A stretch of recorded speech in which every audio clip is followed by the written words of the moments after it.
Nous voulons te rendre grâce, tendre Père Céleste, pour ce merveilleux don qui est la personne du Saint-Esprit. Nous voulons te remercier pour l'excellence de sa présence, la douceur de sa présence, la puissance dans sa présence. Nous te confions ces instants, tendre Père Céleste, et permets que tes serviteurs, tes ouvriers, soient édifiés dans cette série d'enseignements qui touche à ceux qui sont appelés à porter l'Évangile. Je prie que tu nous donnes l'instruction nécessaire afin que la remarque dite dans les Écritures stipulant qu'il ne devrait pas avoir beaucoup de gens qui enseignent. Le danger, parce que nous sommes tellement responsables de ce qui arrive lié à nos enseignements, et nous-mêmes nous subissons ce que nous enseignons.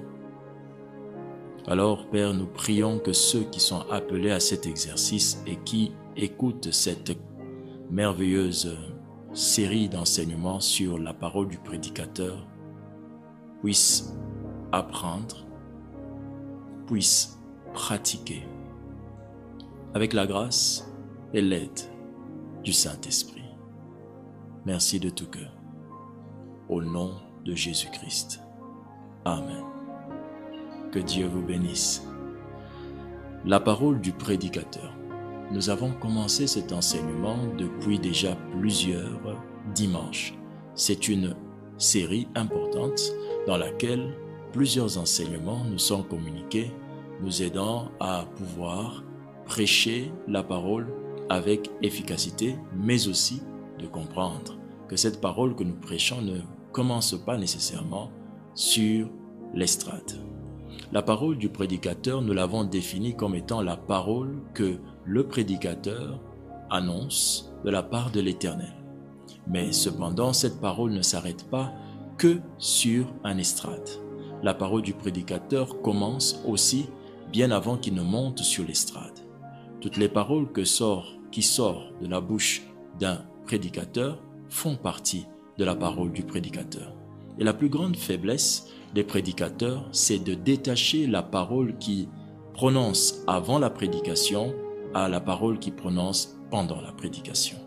Le fait que nous utilisons le même canal par lequel nous annonçons la parole de Dieu, c'est-à-dire la parole de nos lèvres, la parole de nos lèvres est le même canal par lequel nous annonçons la prédication.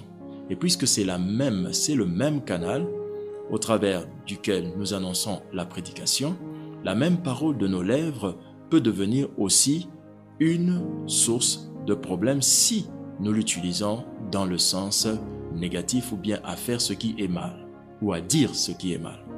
Les paroles ne peuvent pas avoir deux sources différentes. Lorsque vous êtes prédicateur, votre outil de travail, ce sont vos paroles. Ainsi, vous ne pouvez pas utiliser vos paroles comme vous le voulez pour faire n'importe quoi et dire n'importe quoi. Alors, nous allons continuer cette série et je précise qu'il y a beaucoup d'autres choses que nous avons à dire et nous allons prendre le temps afin que chaque leçon puisse trouver la place de son exécution dans notre vie. Première chose à savoir, le fait de ne pas comprendre qu'il existe un rapport direct entre la parole du prédicateur dans la vie et de tous les jours, le fait de ne pas comprendre qu'il existe un rapport direct entre la parole du prédicateur dans la vie de tous les jours et la parole du prédicateur sur son estrade ou sur l'estrade, plusieurs prédicateurs ont perdu la puissance dans leur prédication, ne sachant pas que la parole qui dit avant la prédication peut influencer la parole qu'il va dire pendant la prédication. Le prédicateur se voit souvent en train de mêler ou encore d'empoisonner la parole qu'il prononcera dans la prédication par les précédentes paroles qu'il prononce dans la vie de tous les jours. Deuxième chose à savoir, chaque parole de l'homme tire son origine quelque part. Vous ne pouvez pas parler sans que votre parole vienne de quelque part. Alors, il faut savoir que chaque parole de l'homme est l'expression d'une source différente. L'homme, pour qu'il parle, tire sa parole des sources différentes. Il en existe plusieurs et nous aurons le temps d'en parler dans cette leçon, dans ces enseignements. Normalement, l'homme tire ses paroles de 5 sources différentes. Et dans ces 5 sources différentes, chacune d'entre elles peut provoquer ou encore soutenir ou encore appuyer votre parole par la puissance ou encore même détruire. Et même détruire votre parole ou la puissance de votre parole. Celui qui connaît les 5 sources par lesquelles les paroles viennent sera veillé sur ces sources afin que cette source ne soit point corrompue. La Bible déclare que une eau de source ne peut pas sortir, la source ne peut pas sortir de qualité d'eau différente. Non. Ce qui veut dire que si vous comprenez la bonne source, vous puiserez dans la bonne source. Et si vous comprenez quelle est la mauvaise source, vous éviterez la mauvaise source. Alors nous allons citer 5 sources capables de détruire le pouvoir de la parole du prédicateur. 5 sources capables de détruire le pouvoir de la parole du prédicateur. Et je crois que ce matin, nous ne parlerons que d'une seule source. Première source capable de détruire la parole du prédicateur, c'est la source de la pensée. La source de la pensée est une source capable de détruire la parole du prédicateur si bien sûr l'ensemble des pensées qui sont dans votre esprit sont des pensées négatives, impures, sataniques, démoniaques. Toute mauvaise pensée est capable de détruire la qualité de la parole qui sort de votre bouche ou encore est capable de détruire le pouvoir de la parole qui sort de votre bouche. Parce que je vais vous dire quelque chose tout à l'heure et vous allez comprendre qu'il existe réellement une très grande différence entre la qualité de la parole que vous sortez de votre bouche et la qualité de vos pensées. Mais avant cela, lisons la parole du Seigneur. Proverbe chapitre 30, verset 32. La Bible dit ceci, et suivez attentivement. Il est écrit, « Si l'orgueil te pousse à des actes de folie, et si tu as de mauvaises pensées, mets la main sur la bouche. » Je reprends. Si l'orgueil te pousse à des actes de folie, et si tu as de mauvaises pensées, mets la main sur la bouche. Quel est le rapport entre mauvaise pensée et la bouche? La Bible est en train de démontrer que les pensées ont un lien direct avec ce qui va sortir de votre bouche. Donc, les pensées sont une source très délicate parce que lorsqu'elles sont souillées, elles influencent directement les paroles de votre bouche. En tant que prédicateur, la parole du prédicateur qui sort de votre bouche est une parole qui peut aussi être influencée par les pensées qui sont dans votre esprit. Et si ces pensées sont pures, gloire à Dieu, mais si ces pensées sont impures, vous exposez les auditeurs à subir les effets néfastes et dangereux, très dangereux, qui sont derrière ces pensées impures. La Bible dit, « Et si tu as de mauvaises pensées, mets la main sur la bouche, ne parle pas. » Ce qui veut dire que vous devez considérer ou observer attentivement les différentes pensées que vous avez avant d'apporter la prédication. Car ces pensées peuvent vous pousser à dire « Je ne peux pas monter et prêcher maintenant. Je dois encore aller voir Dieu, je dois encore rester avec le Seigneur. » Pour vaincre ces pensées avant de me tenir devant les hommes et de parler ou d'apporter la parole du Seigneur. Si je ne peux pas vaincre les pensées négatives qui sont en train d'empoisonner mon esprit, ces pensées vont venir empoisonner les effets qui sont derrière la parole que je vais prêcher. C'est pourquoi je vais faire une remarque importante et j'aimerais que nous puissions franchement garder ce conseil. Voici, ce n'est pas la qualité de vos paroles qui donne la puissance à ce que vous dites. Ce ne sont pas non plus les mots qui constituent votre vocabulaire qui donnent la puissance à ce que vous dites, mais c'est la qualité de vos pensées qui communique la puissance à ce que vous dites. C'est la qualité de vos pensées qui communiqueront la puissance à ce que vous dites. Les pensées méchantes sortent des paroles qui sont influencées par la méchanceté des pensées. Il y a une chose très importante que je veux dire ici. Je veux dire ceci, vous pouvez parler à quelqu'un avec beaucoup de déférence, de respect, et même sortir des paroles qui sont bien à l'écoute de nos oreilles. Mais le problème, ce n'est pas ce que vous sortez de votre bouche, mais d'où cela vient. C'est l'origine de votre pensée qui détruit l'efficacité de votre parole. Vous pouvez donc remarquer que vous allez beaucoup faire et peu récolter, parce que votre semence n'est pas puissante parce qu'elle est la semence d'un arbre, ou la semence d'un manguier, ou la semence d'un avocatier, mais votre semence est puissante parce qu'elle est de bonne qualité. La semence donc ne tire pas sa force du lieu ou bien de l'arbre qu'il va donner, mais non, mais il tire sa force de la qualité de cette semence. Vous ne pouvez pas continuer à vous concentrer sur les belles phrases que vous allez dire dans la prédication en pensant que ces phrases vont faire la puissance de votre prédication. Absolument pas.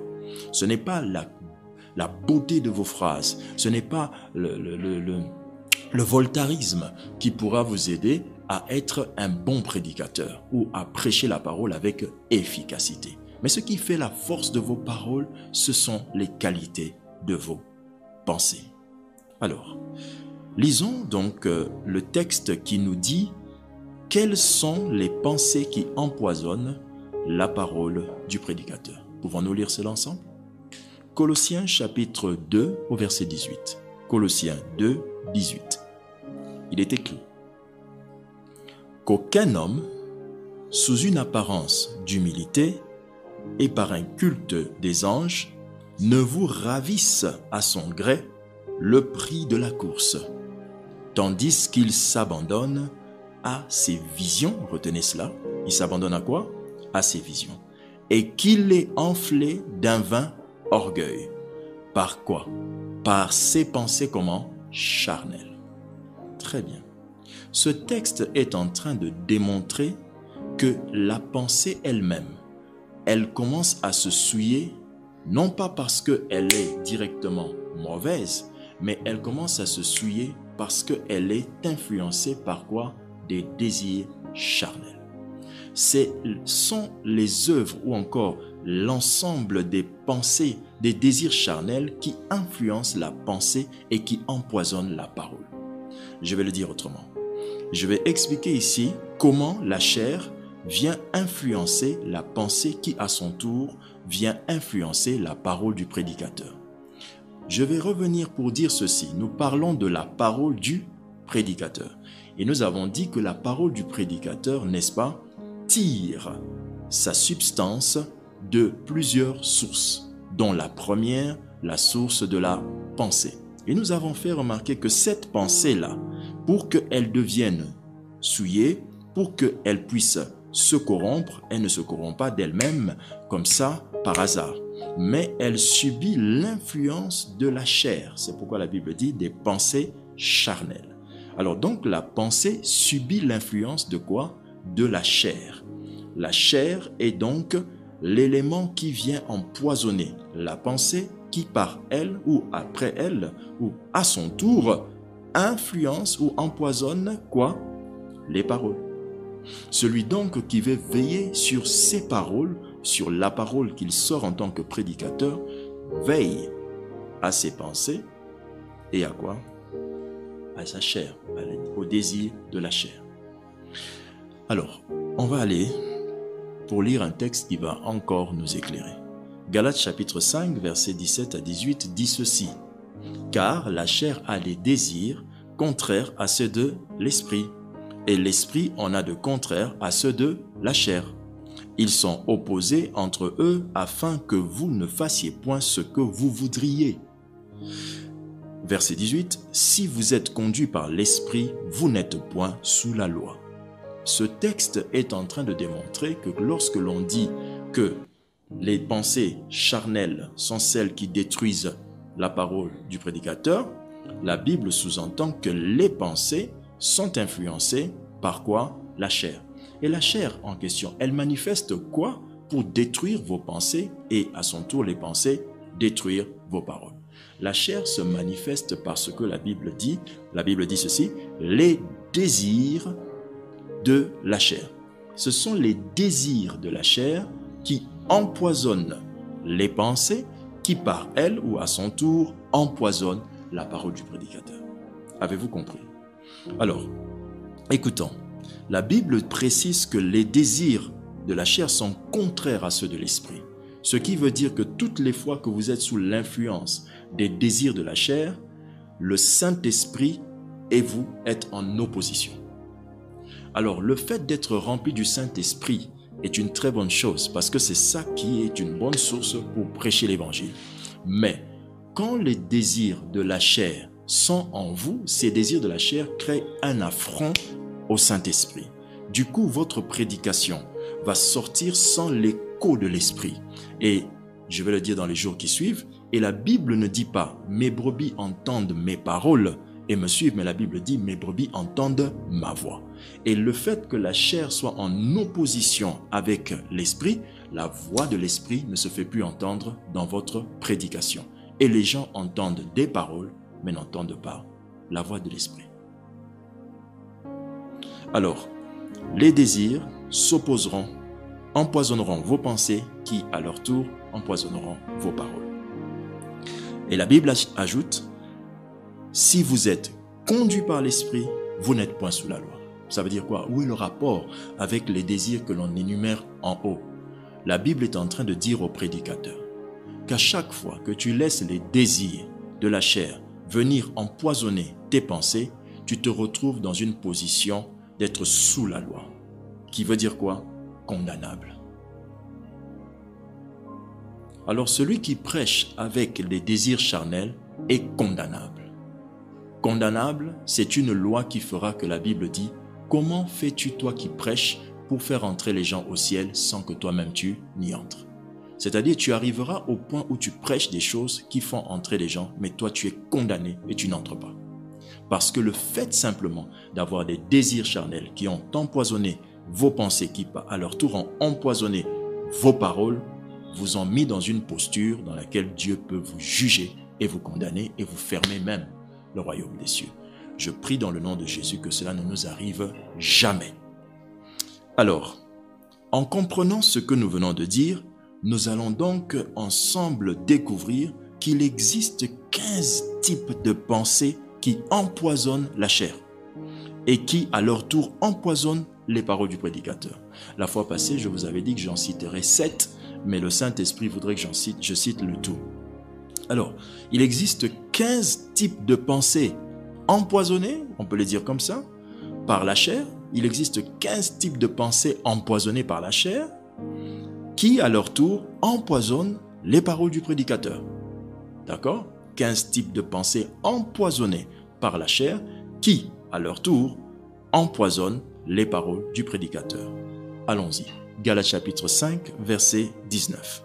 Nous allons lire Galates 5, 19 jusqu'à son verset 21e et ce sont ces choses que nous sommes en train de lire dans Galates qui déversent et qui dévoilent les 15 types de pensées empoisonnées par la chair qui, à leur tour, empoisonnent les paroles du prédicateur.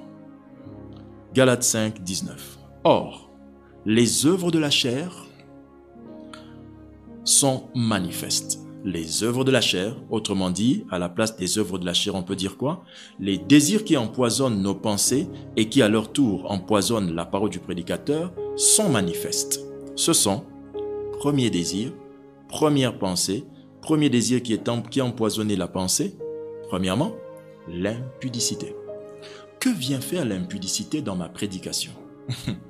Alléluia. La Bible précise que l'impudicité est un acte qui associe non pas seulement le corps, mais aussi l'esprit. La Bible sous-entend que à chaque fois qu'une personne est en impudicité, dans un acte d'impudicité, lorsqu'il tombe, il souille le temple de Dieu. Ce qui veut dire que l'acte d'impudicité est un acte qui détruit le sacerdoce qui est dans votre corps. Si donc le corps est appelé temple de Dieu, c'est que tout ce qui est à l'intérieur fait partie de quoi? Du sacerdoce de Dieu dans votre vie. Et vos paroles viennent de votre corps. Et alors, en détruisant le corps, vous détruisez la parole qui va sortir de ce corps au travers de votre bouche, qui est la voie de sortie de la parole. Alors, l'impudicité est aussi une chose, un désir. Je ne parle pas simplement de l'acte d'impudicité. Je parle ici du désir d'impudicité qui est à la base de l'acte d'impudicité. Le désir d'impudicité est manifesté comment? Par la convoitise de la chair qui pousse la personne à avoir des pensées impudiques vis-à-vis d'une sœur, vis-à-vis d'un frère. Et ces pensées impudiques viennent rattacher la prédication que vous allez annoncer à l'esprit d'impudicité dont parle l'Ancien Testament. La Bible dit que certains prophètes étaient animés de l'esprit d'impudicité. Pas parce qu'ils couchaient avec des femmes, mais parce qu'ils s'associaient avec des dieux étrangers. La Bible donc voit l'impudicité comme un acte spirituel. Vous ne devez donc pas permettre à votre pensée de désirer une femme pendant que vous savez que vous êtes prédicateur. Vous ne pouvez pas désirer les jeunes sœurs. Le fait de les désirer, vous introduisez l'esprit d'impudicité. Et l'esprit d'impudicité, c'est un démon qui viendra faire opposition à l'esprit de Dieu qui vous a donné le message. Avez-vous compris? Donc, pour un prédicateur, il est très important quand il prêche de ne pas avoir des regards sur une sœur qui le dérange, une sœur qu'il désire. Le fait simplement qu'il y ait ça pendant qu'il prêche, il doit savoir qu'il a fait des 40 dernières minutes, des 25 ou bien des 30 minutes qu'il va passer en son moment de prédication, des minutes inutiles, parce qu'il n'aura absolument rien fait. Deuxième type de pensée empoisonnée par la chair, qui à leur tour empoisonne les paroles du prédicateur. L'impureté. Le désir d'impureté, c'est un envahissement malsain. Un envahissement malsain. Le désir d'impureté. Envahissement malsain. C'est-à-dire, vous êtes sous un effet de pensée malsaine. C'est-à-dire, de manière pratique, vous pouvez être en train de prêcher, mais vous êtes en train de voir ou encore de déshabiller quelqu'un. C'est un ensemble de pensées qui peut venir dans l'esprit de quelqu'un pendant qu'il est même en service ou même avant. Et ce genre de pensées, vous devez les combattre directement. Parce que si vous les laissez, elles sont celles qui empoisonnent votre prédication. Quand vous cherchez un démon et que vous ne le trouvez pas, sachez que ces démons, en fait, c'est la pensée de votre esprit ou encore c'est la chair. Très souvent, on attribue à Satan l'œuvre que notre chair lui a donnée ou bien l'œuvre que la chair est en train de faire. Quand la chair se manifeste, la chair ouvre la porte à Satan. Maintenant, si vous voyez Satan partout, apprenez à connaître que Satan n'est pas simplement un démon qui détruit et qui est méchant, mais c'est aussi quelqu'un qui respecte les principes spirituels, parmi lesquels il ne peut pas entrer dans un corps qui ne lui ait pas été donné. Jamais. Il n'entre que dans un corps dans lequel on l'a invité par des actions, par des pensées. Alors, lorsque vous avez des pensées malsaines, ces pensées malsaines tuent la parole, parce que la parole est une pensée exprimée par les lèvres. Alors, si vous avez des pensées malsaines, évitez-les, combattez-les, elles empoisonnent votre prédication. 3. La dissolution. La dissolution, les pensées de dissolution ou le désir de dissolution qui empoisonne vos pensées. La dissolution, c'est l'envie d'annulation de ce qui existe. On dit souvent qu'un mariage a été dissous. On utilise la dissolution, dissoudre, qui vient de dissoudre, pour dire un mariage a été dissous. La dissolution dans la prédication, c'est un esprit, c'est une pensée très dangereuse qui détruira la puissance du prédicateur. Maintenant, nous sommes en train de dire des choses encore très importantes. S'il vous plaît, tendez vos oreilles. Pourquoi? Parce que quand vous prêchez, n'ayez jamais une pensée de dissolution. La pensée de dissolution dans la prédication est celle qui vous pousse à vouloir annuler tout ce que les gens ont déjà entendu avant qu'ils vous entendent. Vous avez tendance à dissoudre les relations, les connaissances qu'ils ont eues avant de vous entendre. Et ce sont ce genre de prédicateurs qui disent souvent, je vais vous dire une chose, en tout cas ce que on vous a déjà appris, c'est n'importe quoi.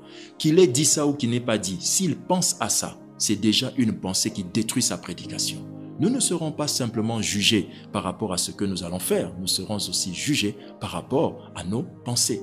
La Bible dit ceci, que dans le cadre de la récompense, la Bible précise que on donnera à celui qui a et on ôtera à celui qui n'a pas. Et à celui qui n'a pas, on ôtera même ce qu'il pense avoir.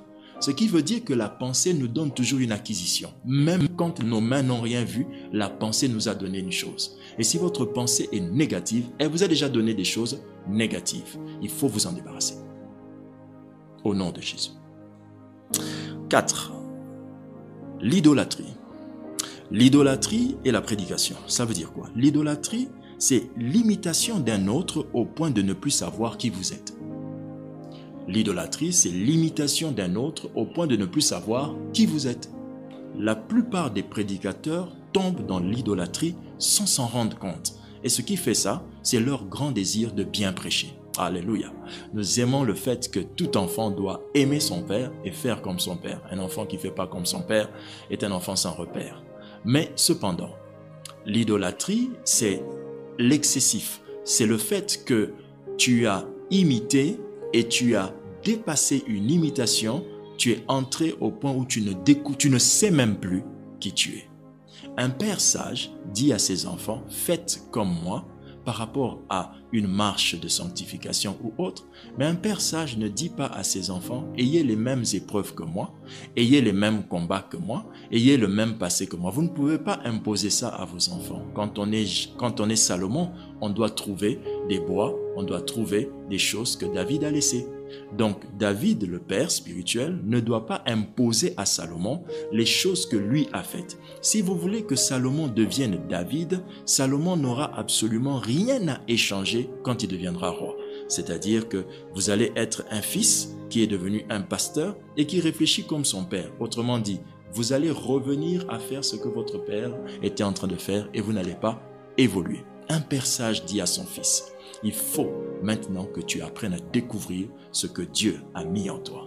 Un père sage pousse le fils à la découverte de soi, car ce que le fils découvre de lui n'est que une découverte en fait qu'il obtient après avoir découvert qui le père est pour lui.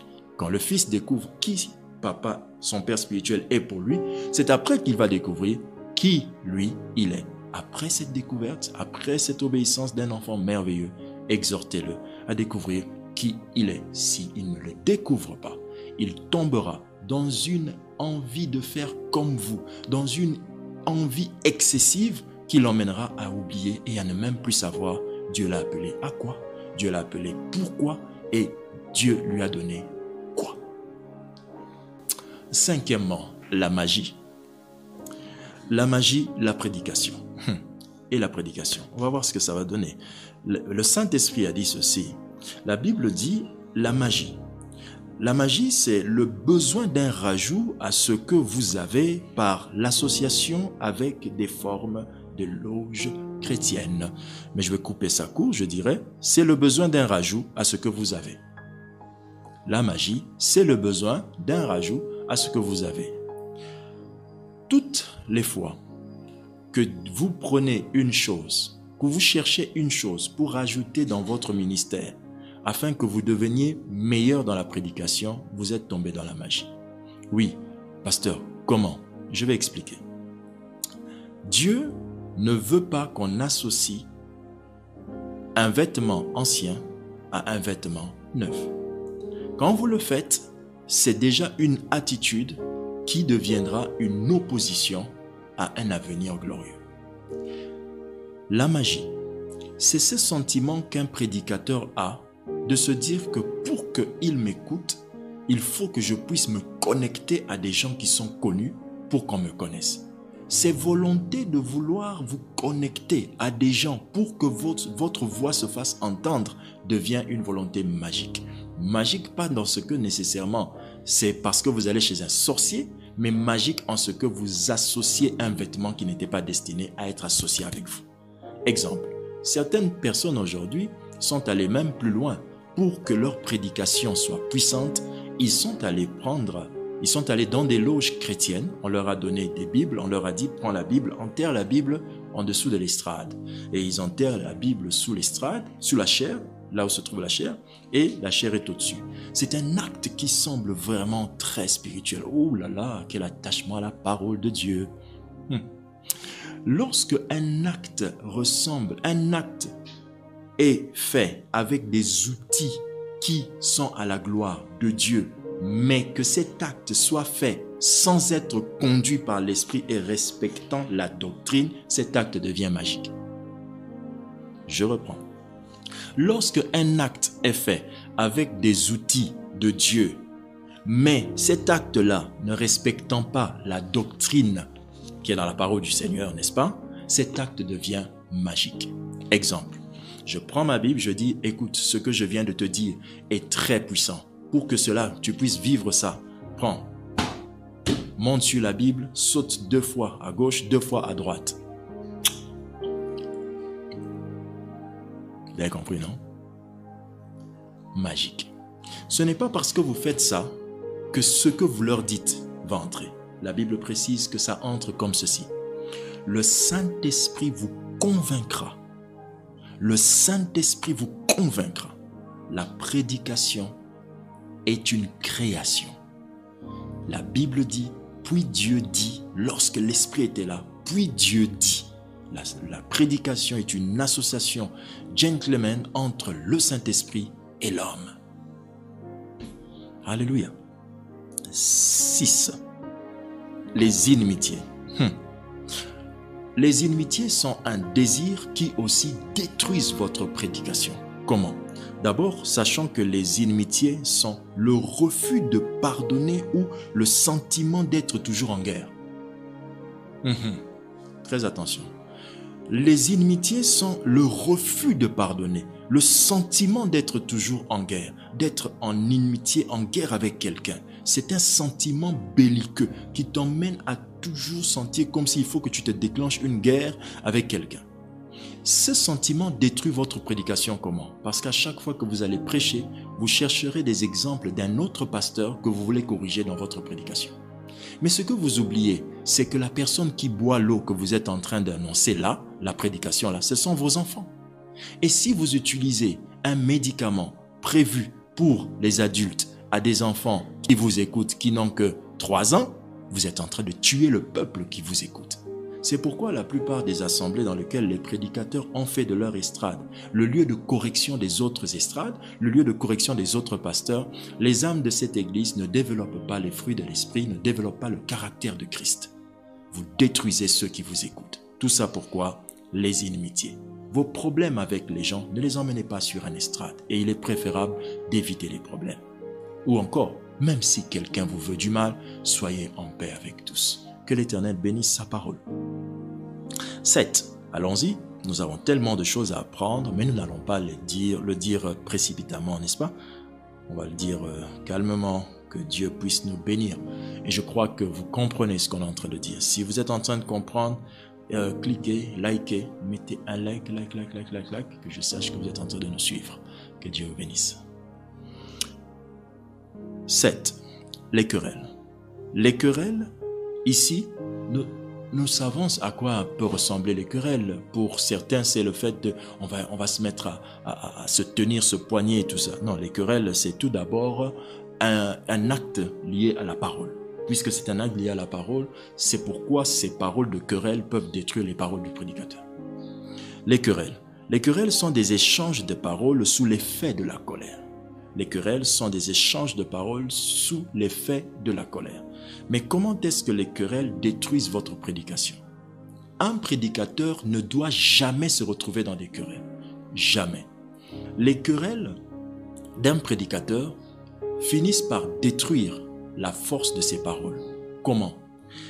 À chaque fois, quand vous mêlez vos paroles à des querelles, vos paroles prêchées auront l'air d'exprimer aux gens, ou encore auront l'air pour le peuple, comme si vous êtes venu régler un problème avec eux. Le peuple se sentira toujours comme en danger quand il vous écoute. C'est comme si ils ne vous écoutent pas jusqu'à la fin, vous risquez de les gifler. C'est-à-dire que ce peuple se tient, en fait, craint Dieu par peur et non pas par amour. Qu'est-ce qui fait ça? La qualité des messages rattachés à vos querelles. Un esprit belliqueux, un esprit de querelle se sent dans la prédication par un manque de douceur, un manque de patience. Alors là, les querelles emmènent que le prédicateur, quand il prêche, il a tendance à répondre à ce qu'il connaît de la vie des gens. C'est-à-dire, il sait que telle personne est une impudique, par exemple. Au lieu de dire aux gens, au peuple de Dieu, Dieu nous demande de fuir l'impudicité, il peut prendre une partie de son message, le tourner vers cette personne pour maintenant se quereller en prêchant sans que la personne n'ait parlé. Mais c'est une querelle sur l'estrade. Et quand vous faites ça, vous gaspillez un temps précieux, très précieux.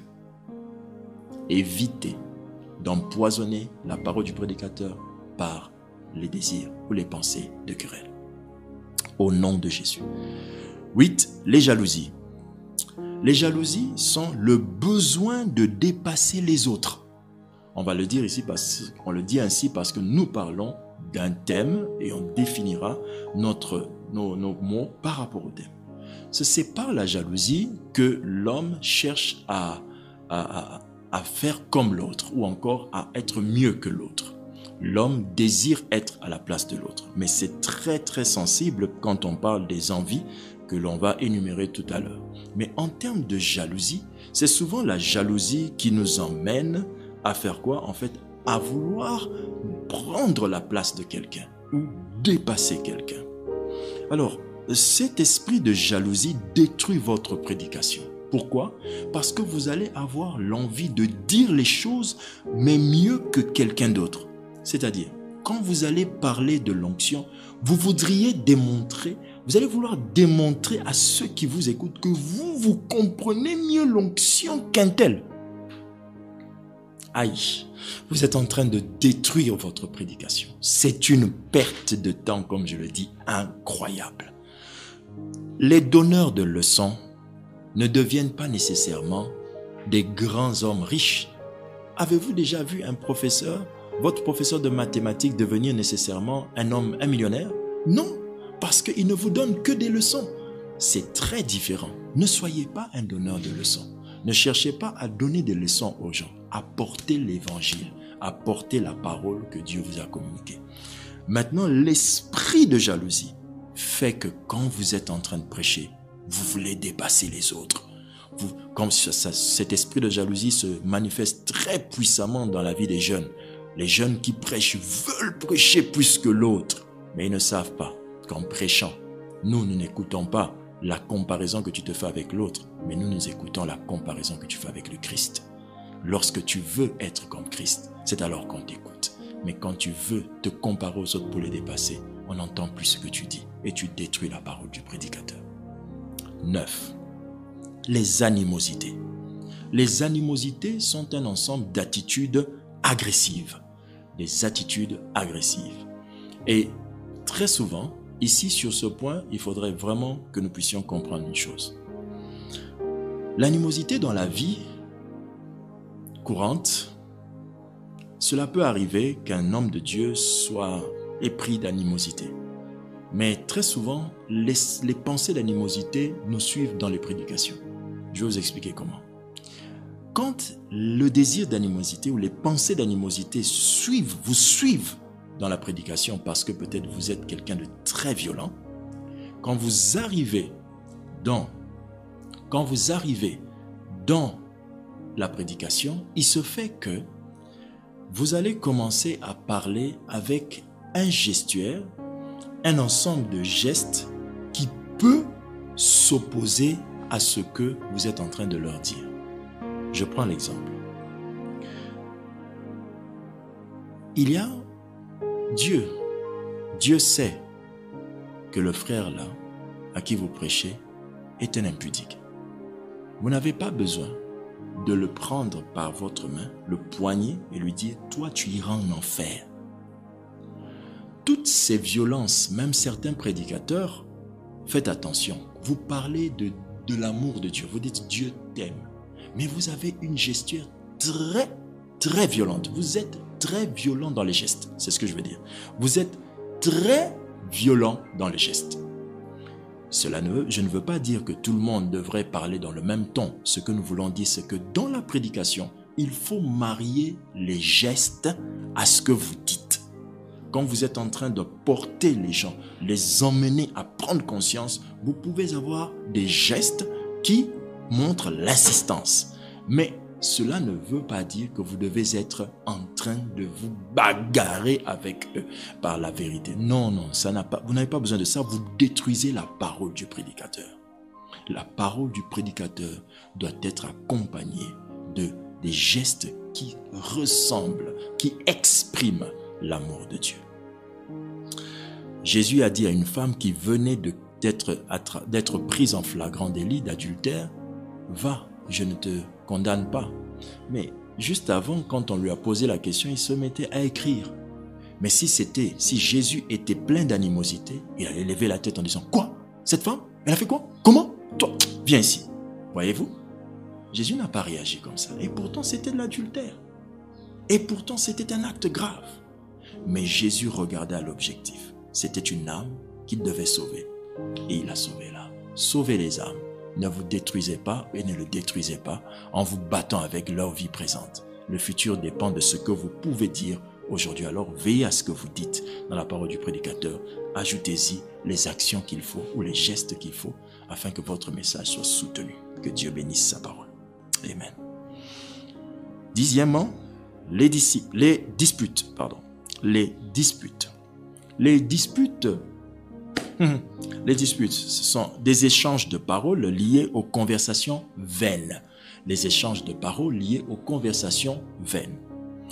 Lorsque vous êtes un prédicateur, vous devez éviter de précéder vos prédications des disputes sur des sujets qui n'ont rien à voir.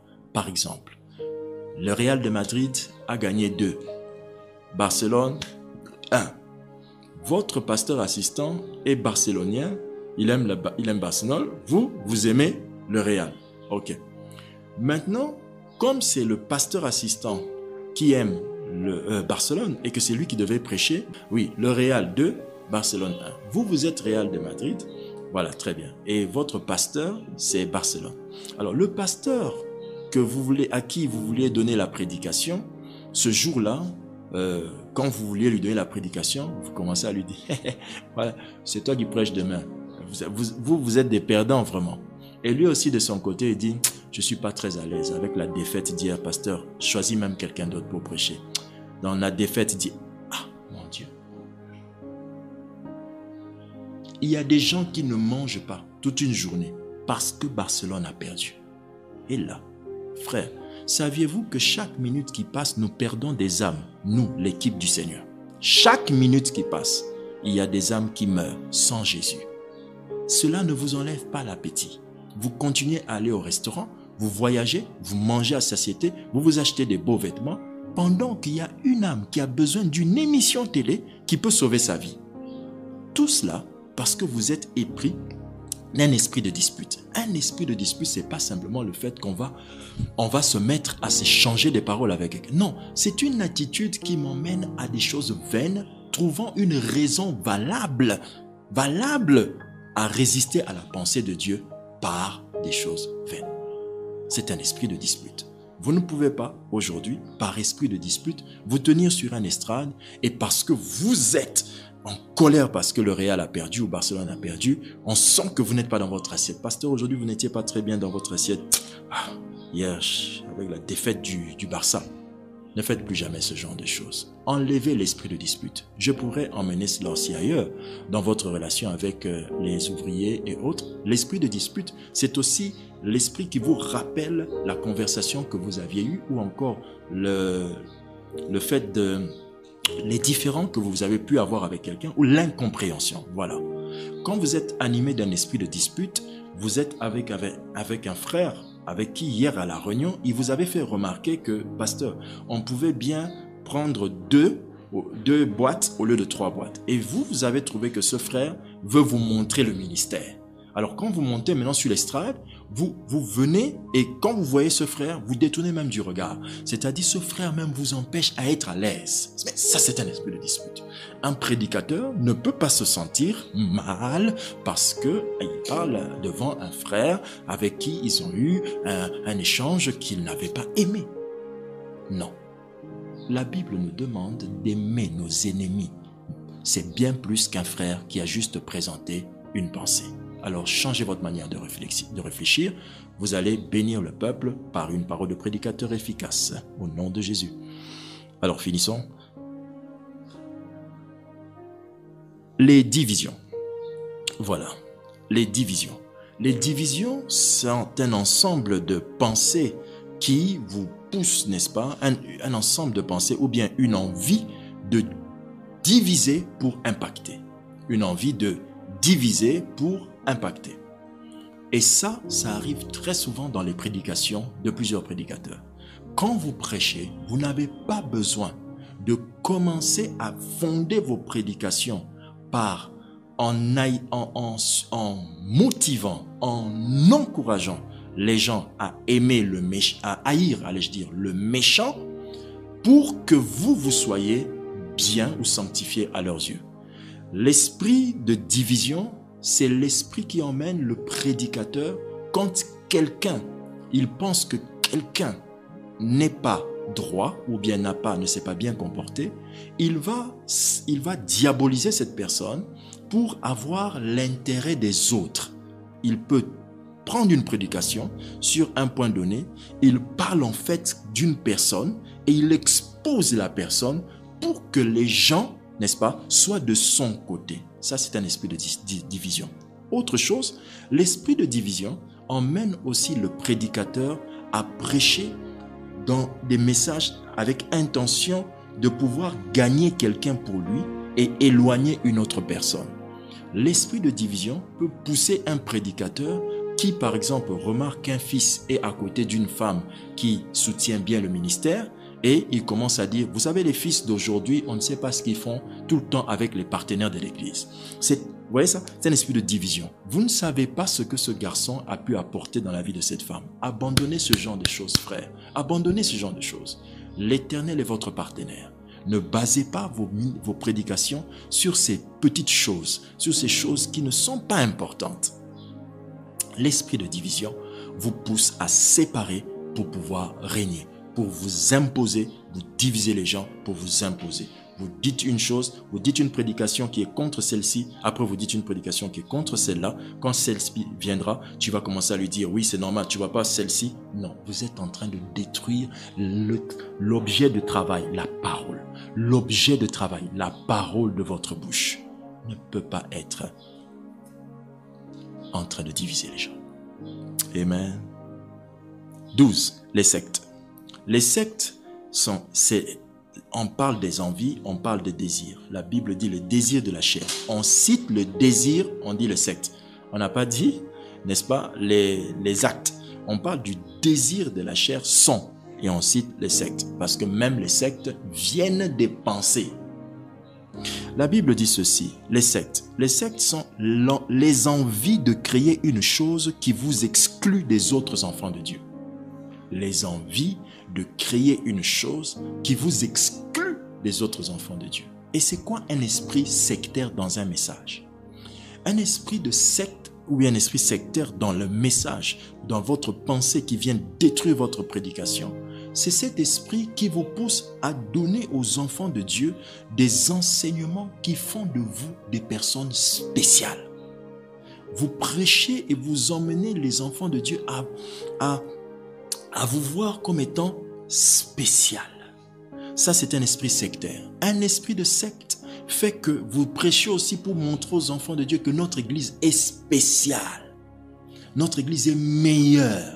Voyez-vous, un esprit sectaire, c'est aussi cet esprit qui fait que quand vous prêchez, vous dites à un frère qui appartient à une famille que lui, il est spécial.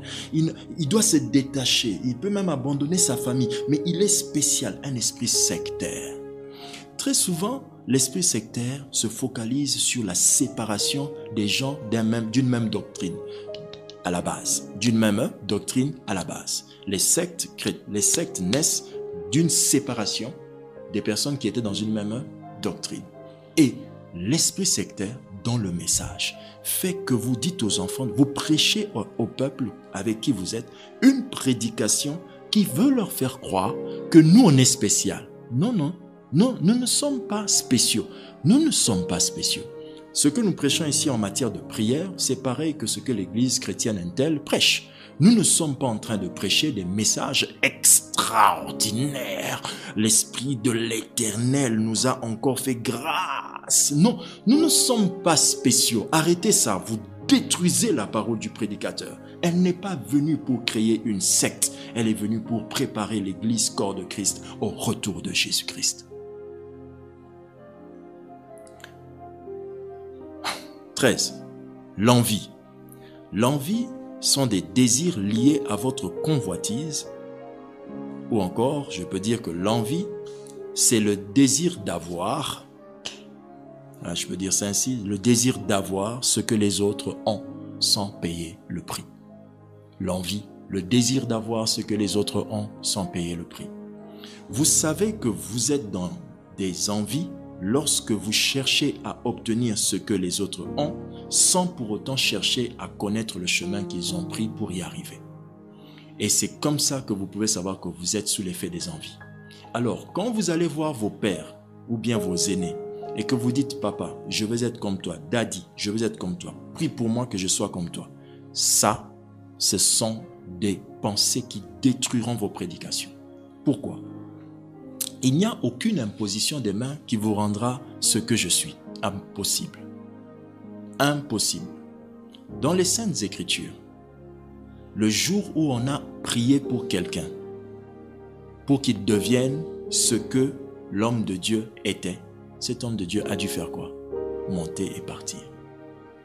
Élie, le jour où il a prié, ou encore il a transmis ce qu'il avait sur l'enfant, il ne pouvait plus rester sur terre. Il lui a dit ceci, si tu me vois partir.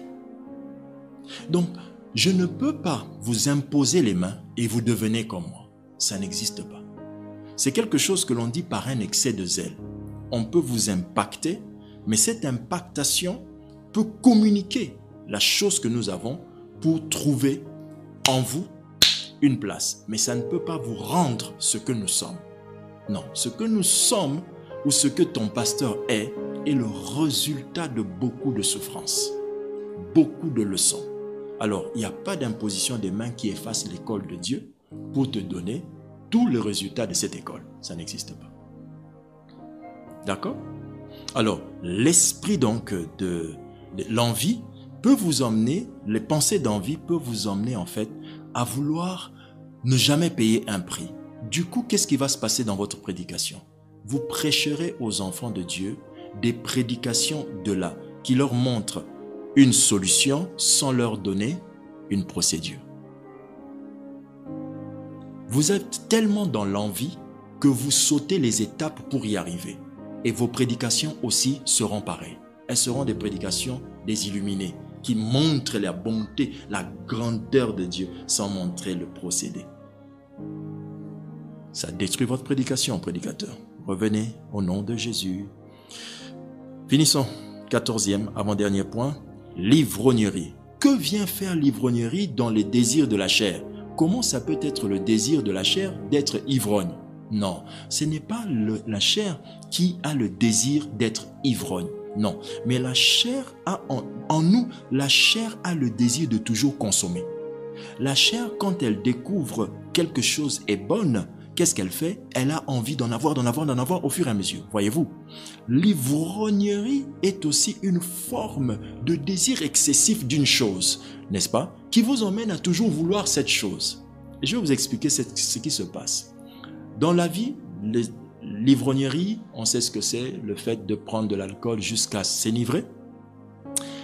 Et je crois que beaucoup d'entre nous ne faisons pas ça, n'est-ce pas? Mais ça fait quand même partie d'une liste. Et bizarrement, c'est toujours dans les Écritures. Ça veut dire qu'il y a beaucoup de candidats qui sont dedans. Mais ils le sont comment? Dans la prédication, votre esprit peut être plein de pensées ivrognes. La pensée ivrogne, je vais le dire comme ça. on enlève le fait de l'état d'ivresse, n'est-ce pas? La pensée ivrogne, je vais donner 2 points alors pour que ça soit beaucoup plus clair. Il y a le fait de désirer boire quelque chose ou prendre quelque chose de fort pour vous donner du courage. Ça, c'est la première chose. Ou encore, utiliser une chose excessivement. Alors, prendre quelque chose pour vous donner du courage, c'est quoi? Il y a des prédicateurs qui prennent de la boisson avant de prêcher pour que ça puisse leur communiquer un peu de courage. Il n'y a aucun champagne, aucun whisky qui donne le courage, car le courage est une œuvre ou bien une action du Saint-Esprit. Tout verre de cognac qui vous a donné, allez, on y va les gars, ne vous a pas communiqué un courage, mais vous a prêté un démon pour résoudre le problème que vous allez avoir.